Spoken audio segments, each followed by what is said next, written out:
What's up, nerds? Welcome to this special review edition of Them Nerds. We are here today to talk to you about the 2-episode premiere of WandaVision. But first, Jerry, we're giving something away, right? Yes, it's going to be for one of our lucky contestants. A nice Wanda Funko Pop. That's right, as seen on screen. This Funko Pop is going to be given away to one of our fans, aka viewers, who likes and subscribes to our channel, comments on the video, comments on our social media posts, in some way is interacting with Them Nerds. Okay, as long as we see you interacting and we know who you are, because hammertoeking@aol.com doesn't have a home address, we can make you the winner. All right, cool. Let's get into it. Jerry, we both stayed up late. We watched WandaVision. What's your initial take? I thought that when I watched it, I was like, man, this show's good. But I did think to myself, a younger audience probably isn't going to get it until 3 or 4 episodes in. Yeah. Like, you have to be a children of the 80s to way below that, like 50s or 60s, to get the nuance of the Dick Van Dyke references and the Bewitched references, and then also to realize, like, the whole time you're just watching, it's like trying to play Where's Waldo. You're looking for little pieces and nuggets in there, trying to figure out like what is going on, because even we don't understand what's happening. So right. Some of the nuggets that we did get to see.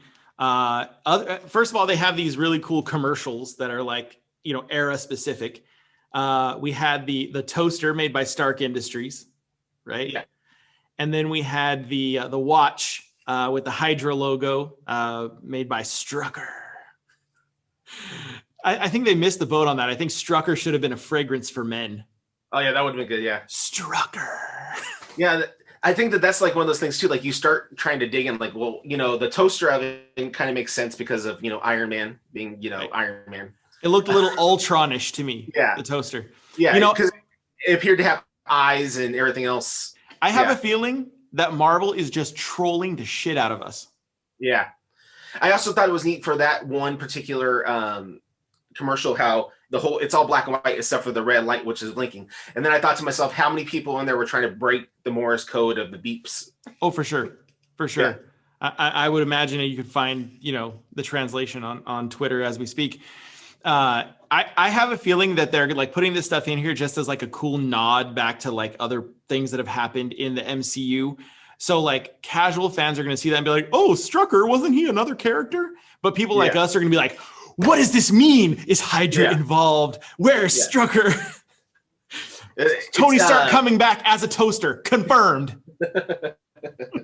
I had went on when I rewatched it again today since I got off of work, and I realized that the address on there was 2800. So I was like, oh, I wonder what 2800 is, which is like normally when I don't understand what it is, I just type in 2800 Marvel and see what happens. Right.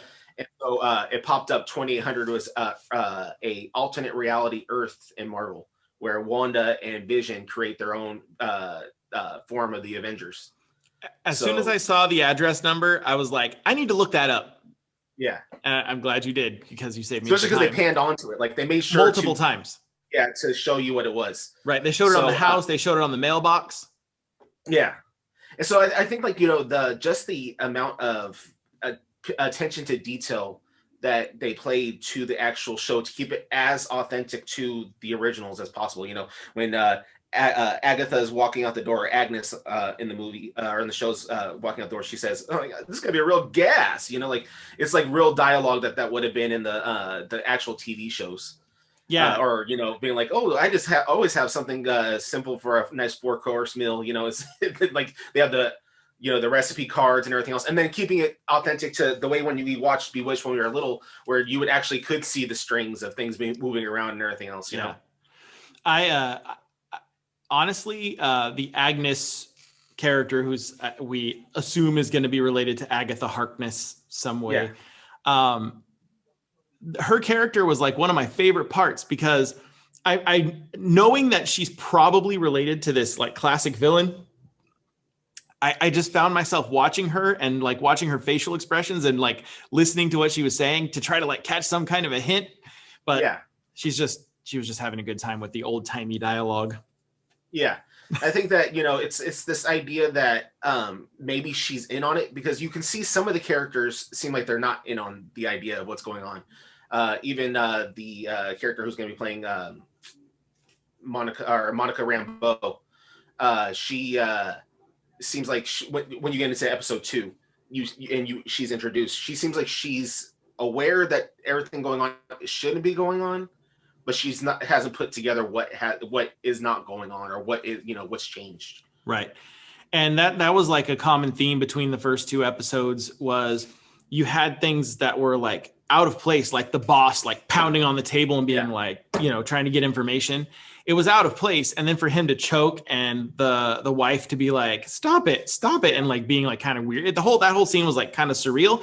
And they did a really good job of kind of like having those moments pop out and you're like, what does this even mean? Yeah. The whole idea to me, these first 2 episodes, the 2-episode premiere really was there to set the stage for the idea that this is a reality that is not legitimate.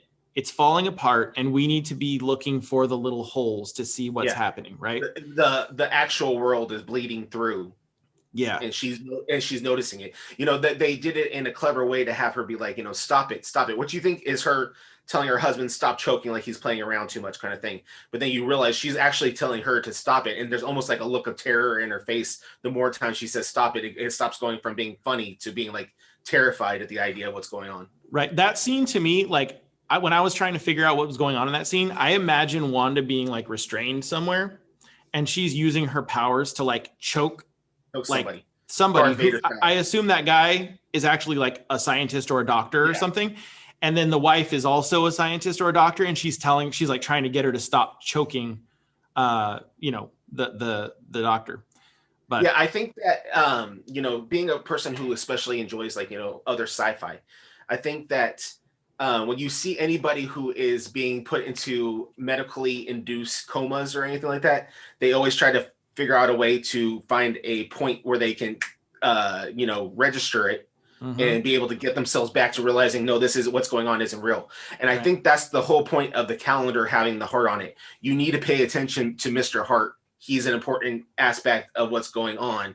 She knows it's important. He knows it's important, but they can't remember why it's important.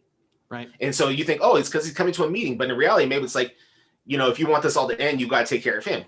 Being the person I am, I then type in Mr. Hart into Google with Marvel attached, and you find out that not only was he a scientist for Shield, but he actually was originally a scientist with Hydra and Hitler. So this could be a whole situation where we could have different worlds bleeding together. Maybe this is the time where she was being worked on by Hydra before she ever became part of Avengers, bleeding in with everything else, because she's obviously having a break with everything in reality. Right. Yeah. So speaking of things bleeding through, my background here, you can't see it because of my giant dome, but we have the old timey radio here, which played a role, especially in episode 2, when you really clearly heard the voice coming through saying, talking to Wanda. Lots of speculation about who that could be. We had talked on our last show about, the possibility of it being Professor X or someone who is X-Men related. Lots of theories floating around out there. Do you have a favorite theory as to who is on there, who is trying to contact Wanda? I think that personally, I still think that it's Professor X talking, but personally, but I could also see it being that one thing that when I noticed a common reference between all the characters is that they'd walk up to her and they say, what is your name? Where are you from? What's your date of birth? Blah, blah, yada, yada, yada. These random questions, which are always questions used by people who are interrogating you. Yes. If you remember back in Civil War, when Bucky was introduced, before, what was his name? The guy with the stocking cap on his face. Talking about Zemo? Before he would use the password or whatever to get him, Zemo, whatever, dude. He would use the password to make him click off. There was other points of references that he would use to get him on the right track, and then you hit them with what you want. So it made me wonder: is Scarlet Witch, or is she really a Maximoff, or have they used this to change who she really is? Maybe this whole thing is, you're going to learn at the very end, maybe she's really is a Lesnar. You know what I mean? Like, they just completely erased who you really are, and it's her trying to work through what's going on. I think that I've seen a lot of people's theories, and I think that a lot of them seem to think that it's going to be Mephisto. And when you watch the episode 2, there's a whole thing. There was a very weird dialogue in that show too, which obviously comes to fruition when there's keep saying, it's for the children, it's for the children, it's for the children. And then by the very end of the episode, she's pregnant, right? So you're putting these subliminal messages in throughout the whole thing. And then at the end, oh, look what happens. But the other one that they kept saying was like the blonde girl who was played by, I only know her as Anya from Buffy the Vampire Slayer, but she makes it a point to say it's the devil's in the details. And then Agatha looks at her and she's like, he's not only in the details, like as if he's playing a part also, which goes around with the idea that maybe it really is Mephisto. In the comics, in case people don't understand, there's shards of Mephisto are somehow implanted into Wanda, and that's what gives her twins. And he ends up wanting those shards back. And so he takes those twins to get those back, which causes her to have the breakdown, which gives her the iconic moment of no more mutants. Right. Well, we did get to see the beginnings of, color coming into the world, right? Yeah. Like that? So Hollywood. And people that thought you were really paying attention to what I was saying, but the whole time you were just trying to figure out how to turn your filter. Just looking at my filter settings, maybe. Yeah, Mephisto. Yeah, Mephisto. Doing it to you. Mephisto, right? Yeah.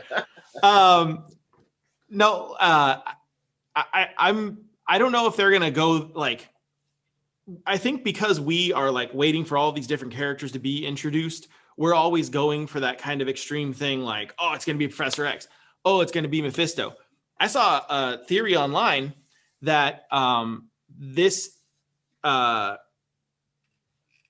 sort of interrogation situation is happening kind of out of time. Like it's not with the current timeline of the MCU, but it happens before.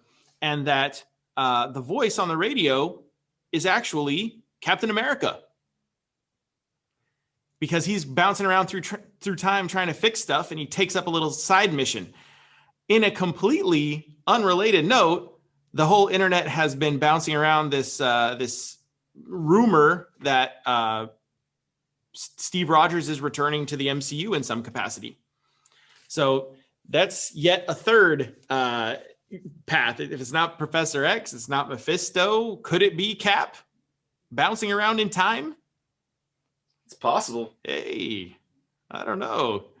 The person was like, it's definitely Captain America's voice. And I'm like, I'm going to have to go back and listen to it because I didn't think so. To it several times. That it does not sound like a voice that I've heard within the show. No, it didn't sound familiar to me at all. But so we know that we're going to be coming into this whole climactic sort of like collapse of whatever world Wanda's in the next couple months here, because that's how long the show is going to last. Are we pretty settled on the idea that this is supposed to get us like primed and ready for Multiverse of Madness? Oh, absolutely. I think that by the end of this series, Wanda will have a more complete picture of who she is, while also being completely crazy by the end of it. I think that we're going to see Wanda become an anti-hero, which she's always played in the comics. She's always been a hero, but she has the ability to be one of the worst threats you can think of. Right. Well, she was introduced as a villain, basically, right? So.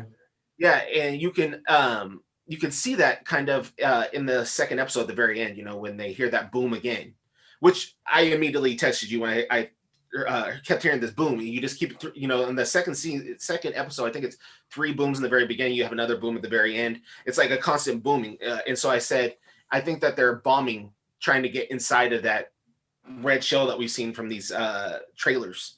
And so they're trying to get into her. And then right at the very end, you see that beekeeper come out of that hole because he's figured out how to penetrate it, because you can't get from outside, you can get from underneath it. And then she says no, like very definitive, and then you see her rewind everything, which was very similar to me. Like, it made me wonder, like, was she somehow affected by that explosion in Infinity War when she blew up the Mind Stone from Vision? You know, could there have been some kind of changes done to her also when that explosion happened on her? Because that rewind that she did was very similar to the same rewind that Thanos used when he brought him back to take the stone. Right. Yeah, that was a kind of a like snap you back into reality sort of moment, because you're watching this silly sort of sitcom thing, and then all of a sudden it's like you get this inkling that no, she's still the character that she is, and she still has some pretty impressive capabilities, and this is one of them. Yeah. It almost made you think that maybe she's not as unaware of what's going on as she's leading the audience to believe. Yeah, like she's a lot more in control than she's showing. Yeah, it looked like maybe she, like, for a split second there, it looked like she knows what's going on, but she doesn't want it to be going on. And so she's trying to snap it back into this comfortable reality where it's like this, sitcom life with Vision. Yeah, I think that's exactly what I took from it too. I don't know, man. Show's good. It's weird, but I think that people are going to have to give it like 3, 4, and once they get into the area, maybe like the 80s, 90s, where people, especially kids nowadays, or like young adults nowadays, have watched stuff on Netflix, knowing like what Family Ties is, or what Full House is, or Roseanne. It's gonna be a lot more understandable of like what the gimmick is. Right. Well, it remains to be seen. I'm excited to keep watching it. Excited for you guys to keep joining us to continue talking about this show. It's going to be a cool one. Thanks for joining us. Don't forget to check us out on social media at We Them Nerds on Instagram, Twitter, and Facebook. And don't forget to interact with our content on social media and here on YouTube to be entered to win this Wanda Scarlet Witch Funko Pop. That's it. Thank you. Be good. No, be good to each other. Bye. Have a good one.